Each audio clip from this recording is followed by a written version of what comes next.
Computer science and ইঞ্জিনিয়ারিংয়ে PhD, অনেকেই ভাবেন এটা ঠিক কিসের জন্য, এর আসল গুরুত্বটা কোথায় আর কি কি সুযোগই বা খুলে যায়।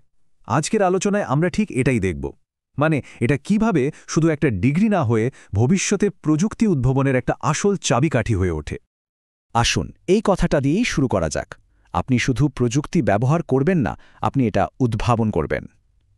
একবার ভেবে দেখুন, একটা পিএইচডি আপনাকে প্রযুক্তির একজন সাধারণ ব্যবহারকারী থেকে সরাসরি এর স্রষ্টা হিসেবে তৈরি করে, আর এটাই কিন্তু আসল পার্থক্যটা গড়ে দেয়।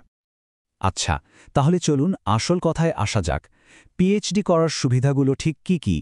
এটা কিভাবে আপনাকে ক্লাসরুমের চার দেয়ালের বাইরে নিয়ে গিয়ে কিছু অসাধারণ দক্ষতা তৈরিতে সাহায্য করে?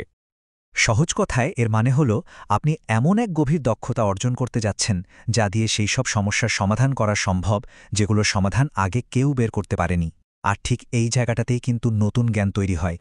তো এই গভীর দক্ষতা অর্জনের পথটা আসলে কেমন? দেখুন, পুরো প্রক্রিয়াটা কিন্তু কয়েকটা ধাপে হয়।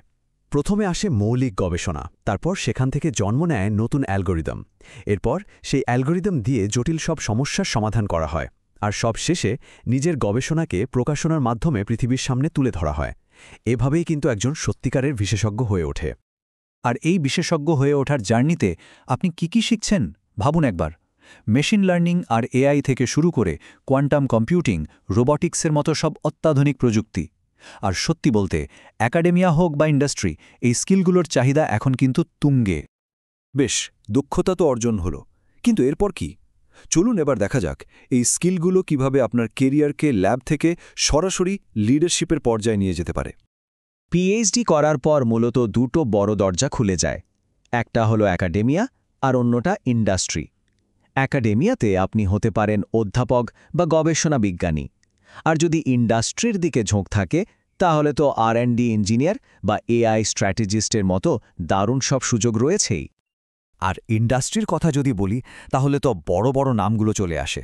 গুগল, মাইক্রোসফট, মেটা, এই টেক জায়ান্টসরা তাদের সবচেয়ে চ্যালেঞ্জিং আর যুগান্তকারী কাজগুলোর জন্য কিন্তু পিএইচডি করা গবেষকদেরই খুঁজে বেড়ায়। আর ব্যাপারটা শুধু একজন সায়েন্টিস্ট হয়েই থেমে থাকে না। পিএইচডি করা অনেকেই কিন্তু একটা সময় গিয়ে কোম্পানির সিটিও, আর&ডি টিমের লিডার, এমনকি নিজের স্টার্টআপের ফাউন্ডারও হয়ে যান। এটা আসলে উদ্ভাবন থেকে নেতৃত্ব দেওয়ার দিকে একটা স্বাভাবিক যাত্রারই অংশ। আচ্ছা, জ্ঞান, সম্মান, সুযোগ এসব তো হলো, কিন্তু আর্থিক দিকটা কেমন? চলুন এবার একটু নাম্বারস নিয়ে কথা বলা যাক। এই যে এত বছরের বিনিয়োগ, এর আসল রিটার্নটা কি?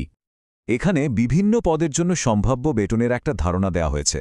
একজন এআই বা এমএল সায়েন্টিস্ট থেকে শুরু করে রিসার্চ সায়েন্টিস্ট পর্যন্ত প্রায় সব ক্ষেত্রেই কিন্তু আয়ের সম্ভাবনাটা বেশ দারুণ।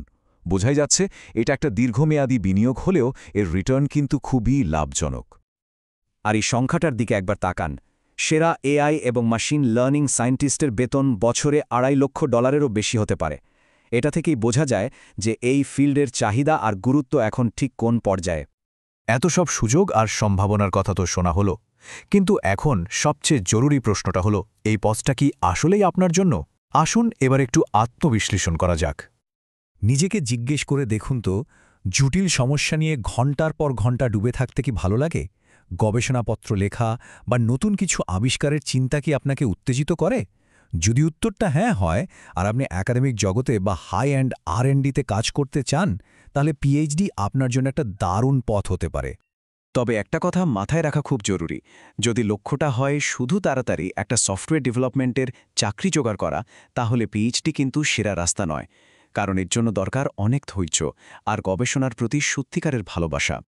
শেষ কথা হলো, ভবিষ্যৎটা কিন্তু এখনও লেখা হয়নি, আর প্রশ্নটাও ঠিক সেখানেই। এর কোন অংশটা আপনি নিজে উদ্ভাবন করবেন, সেই সিদ্ধান্তটা কিন্তু আপনাকে নিতে হবে।